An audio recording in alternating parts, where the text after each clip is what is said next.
আসসালামু আলাইকুম এভরিওয়ান। আজকে খুব সিম্পলি কিছু রান্না করব। এখানে আমি কোটা বাছা সব করে নিয়েছি।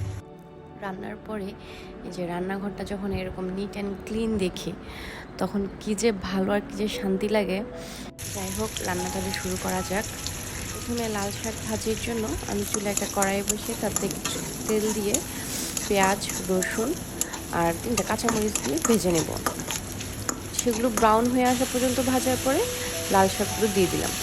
এরপরে হালকা একটু লবণ দিয়ে আবার নেড়ে চেড়ে ভালো করে ভেজে নিলাম।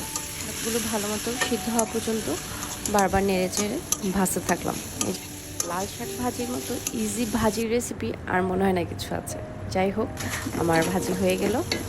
এখন মিষ্টি কুমড়া রান্না করার জন্য আমি কিছুটা তেল দিয়ে তাতে পেঁয়াজগুলোকে ভালো মতো ব্রাউন করে নিলাম।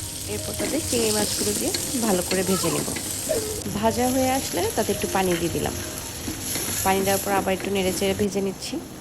এরপর আদা রসুন বাটা এবং হলুদ মরিচ যাবতীয় মশলা সব দিয়ে আর একটু ভালো করে কষিয়ে নেব। কষানোর জন্য তারপর যখন একটু পানিটা শুকিয়ে আসবে আবার আমি অল্প একটু পানি দিয়ে দিব।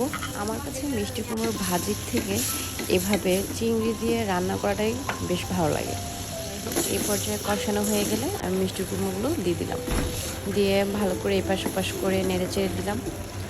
এরপর আর কিছুটা পানি দিয়ে ঢাকনা দিয়ে মিষ্টি কুমড়োগুলো সিদ্ধ হওয়ার জন্য রেখে দেব।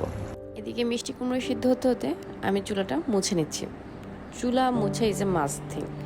যাই হোক, চুলা মুছতে মুছতে আমার এদিকে মিষ্টি কুমড়া almost ready. And this is the final look. Thanks for watching. Bye bye.